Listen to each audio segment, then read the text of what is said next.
Hey everybody, it's your girl Bondy Blue, and I want you to check out Bondy's Boutique and get some of my merch, y'all. I've added some new things like my mermaid cups and the mermaid tees, and also the Shake Them Tits mugs. All right, you asked for it and you got it. Check out Bondy's merch at Bondy's Boutique.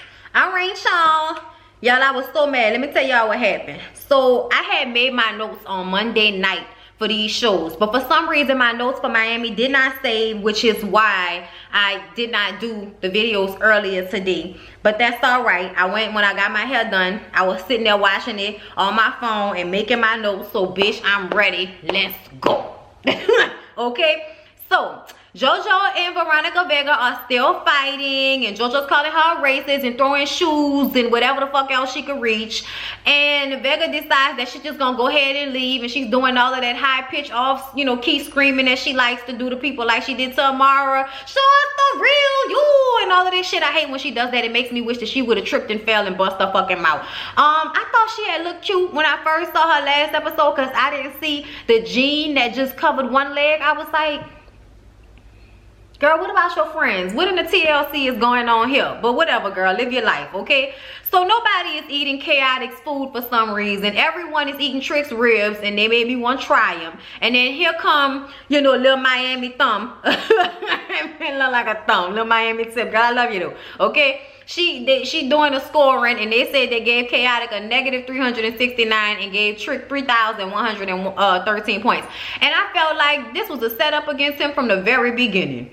Okay, first the fuck all, how y'all gonna give somebody negative points? He either got 0 or above, bitch. We ain't going negative with this shit. Y'all fucked up for that. Okay, some tell me that Chaotic know how to fucking cook. Trick probably know how to cook better, and everybody's scared of Trick, so they was gonna make sure the Mucinex Monster won the cook-off. But y'all ain't right, okay? Y'all ain't right. I just want y'all to know that. All you niggas talking about across the board, son, that wasn't, fuck y'all, okay? If I was Chaotic, I'd have wanted to recount my damn self.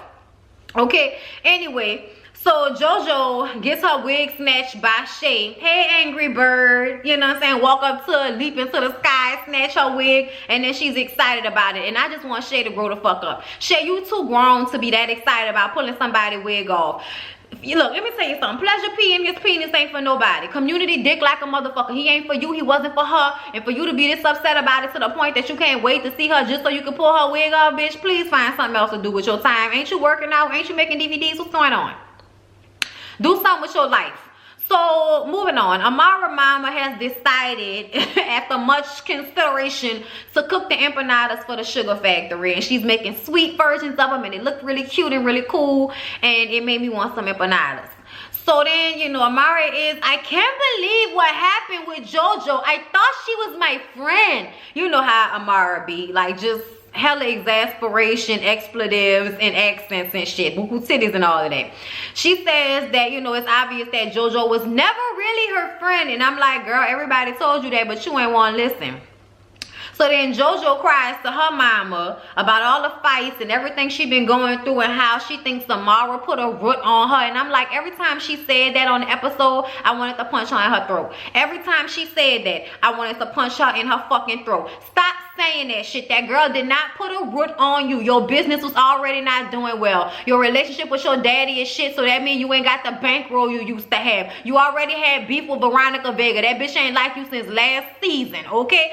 Bobby, he been a messy bitch. He been your friend, but he gonna continue to bring drama around you because he's messy, and that's what the he do, okay? You having beef with everybody you got beef with ain't nobody's fault but your own. And the fact that you keep talking about it is because of this root that Amara put on you, and all the times you done ate at her house and she could have put something in your food. Bitch, what she was gonna put in your food? What she was gonna put in your food? Like, please stop. If you don't know what the fuck you talking about, please stop. I just think that's so disrespectful, and I don't like it. I really don't like the way she keeps saying that shit. Like that girl gotta do something to her. You got a nasty fucking disposition, bitch. And for real, your face don't match your body. And that's why. Because, bitches can't liposuction their cheeks. So they just out here fat face and slim waist, and fat ass and fake titties and shit like that. Like, good for you, bitch. But please stop. Your karma and how you handle people is why you in the situations you in. Please stop trying to blame Amara La Negra for that. So, Chaotic and Poppy Shampoo And Ratatouille are in the studio with a famous reggaeton artist, Niho, I think that's his name.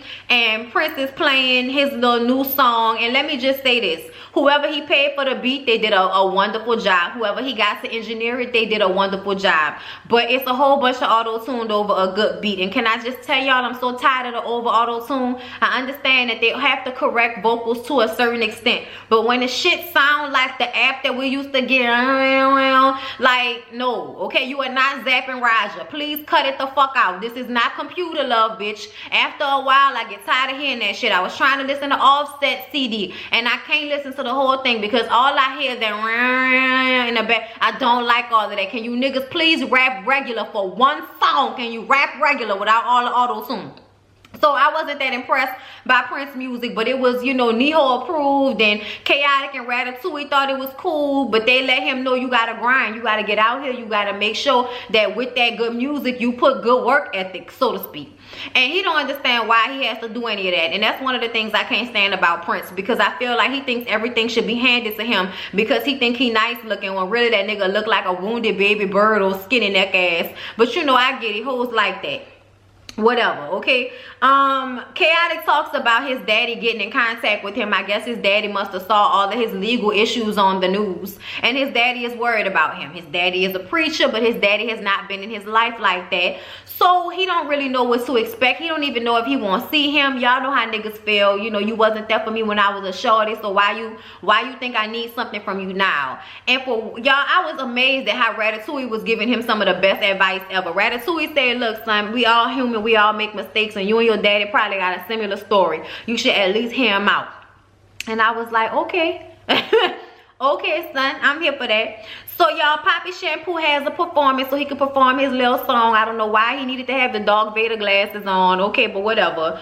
You know, if you that pretty nigga, why you hiding your face? But he had on his little glitter jacket. You know what I'm saying? With no shirt on, my nips out and shit. He thought he was sexy. Them hoes was loving it. So Amari and Michelle Pooch are there, and they're having a conversation that eventually works its way into Michelle Pooch trying to get Amari to go on a date with Trick. And I'm like, I wish y'all stop. I wish y'all stop. Let it go, let it go. That girl about to fuck with no Trick. Oh Lord. Anyway, so you know, Mara is like, look, I like Trick, we're friends, I'll hang out with him, I'll have a good time with him, especially since I can't trust none of the rest of these hoes that I supposedly, you know, be friends with. So then Shay comes over. Oh hey, ex-best friend, you know, she broke up with me, Michelle. Yeah, she stopped being my friend so she could be friends with the angry bird, and I told her that hoe wasn't her friend. I heard she played you, didn't she? Didn't she? I'm like, Shay, we get it, bitch. You happy to know that you was right about this situation, but please, like I said, grow the fuck up. You like almost 40 years old and you still act like you 26. It's a lot sometimes. It's a lot, because you know, bitch, I won't like you because I like you. Essentially, I like Shay. I always have liked Shay, but Shay does things that I feel like a woman her age should no longer be doing. I don't give a fuck if you on this show or not. You know what I'm saying? But anyway, of course, Amara feels bad. You know, she misses her friendship or whatever, you know. She feels bad that she picked JoJo over Shay, considering the fact that JoJo was never really her friend. You know, all of this shit. So they didn't made up and now they cool again. They was just together. Not too long ago, they was on Instagram. You my sister, bitch. You wanted a sister, now you got one, and da da da da. I'm happy for y'all, okay? Because I like the both of y'all. So if y'all gonna be friends, that's great. So then Shay brings up the fact that Veronica Vega is there and asks her, has she talked to her? And it's like, no. And Amara's like, oh my God, drama seems to follow me wherever I go. Bitch, it ain't drama yet. Calm down. So y'all, like I said, Prince performed and all of that. Chaotic is there. And Chaotic like, this nigga braids didn't grew 2 inches the last time I saw him. And that was like yesterday. Like, nigga, are you weaving them plaits? What's going on?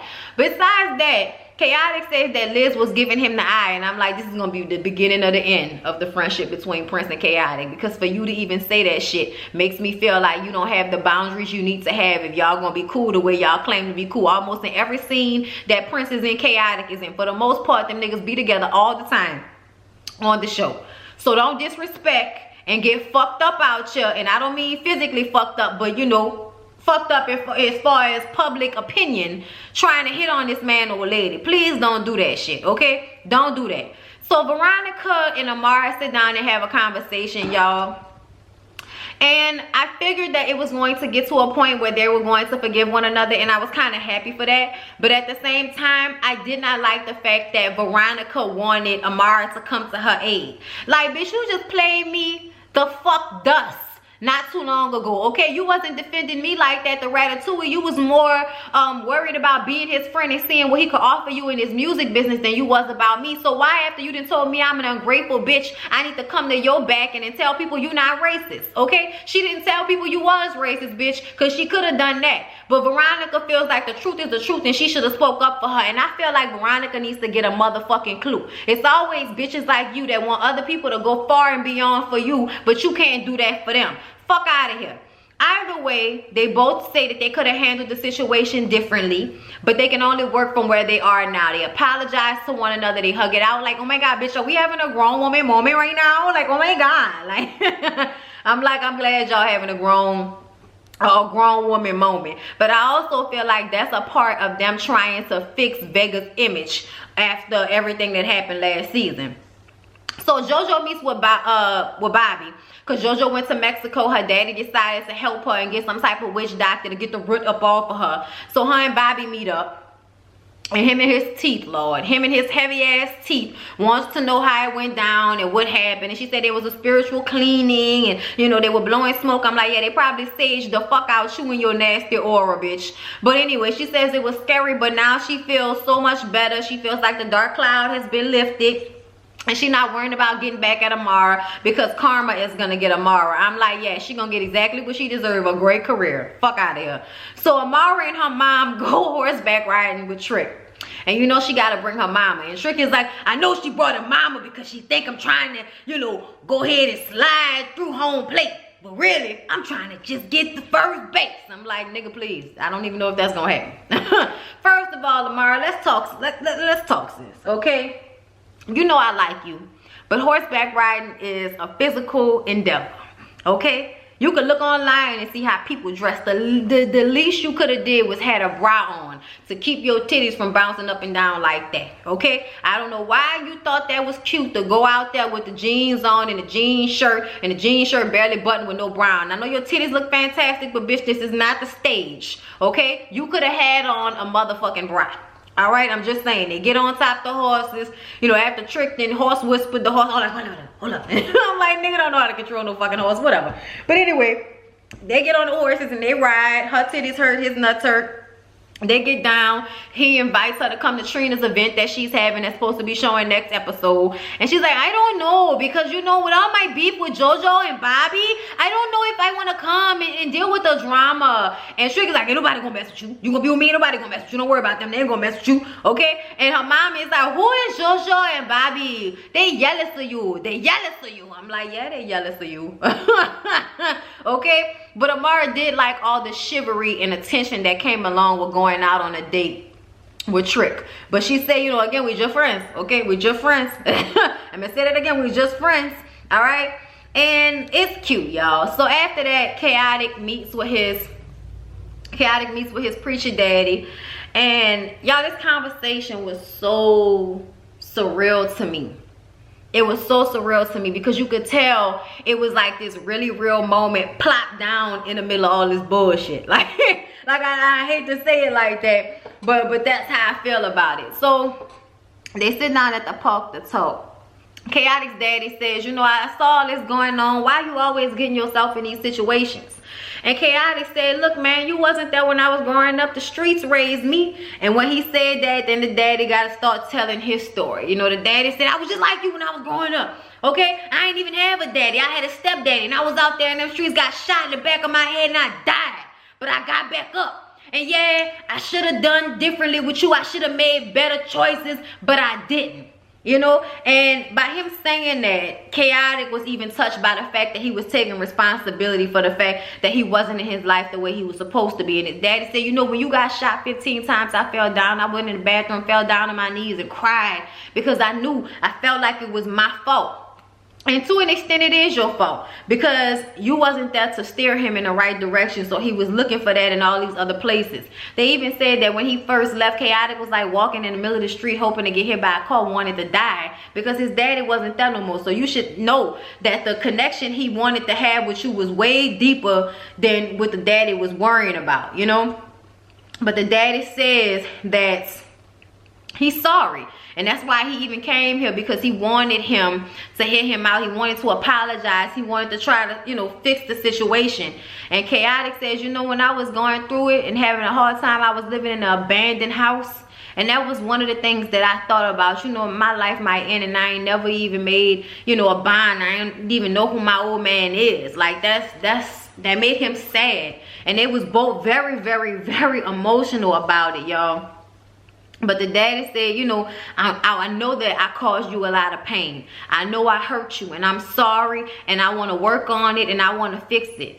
And Chaotic was like, well, we could do that, man, because I ain't got nothing but love for you. All of that, you know, madness, all of that hate I had before, I don't have that no more. And I was just like, y'all, I really hope that this is the way it worked out, because you could tell Chaotic has been put in situations, I believe, where he's had to become this person, but on the inside probably is goo like a motherfucker. You know what I'm saying? Like real soft and need love on the inside. So him and his daddy hug, and you know, then they're gonna toss the ball around and shit. The daddy, when he hugged him, you could see on his face he was holding it back. He wanted to break down something awful, y'all. It was a beautiful moment though, y'all. It really, really was. I hope I ain't missed nothing, because I feel like I ran through this kind of quickly. You know what I'm saying? But it wasn't even all of that going on this episode. But I thought that the realest situation that happened on the entire episode was the situation with Chaotic and his daddy. And I really hope that Chaotic can get himself together and get his situations together, because it's a lot, y'all. It's a lot to, you know, get shot 15 times, get shot in the fucking head, live, and then you still running from the police and trying to make sure you don't go to jail for the rest of your life. It's just a lot. So I hope he can get his shit together, y'all. But yeah, that was the whole Love and Hip Hop Miami, y'all. I hope y'all enjoyed the review. Please don't forget to like, comment, and subscribe to my channel if you have not already. Follow me on Twitter, y'all. I've been much more active on Twitter these days. Follow me on Twitter at BONDY.BRITTANY. Follow me on Instagram at BONDY.BRITTANY. I'm really trying to get to like 15,000 on Instagram. Trying to finally get out of 7,000 on Twitter. So y'all follow me if y'all are on those platforms. And I love y'all, and I'll see y'all in the next one.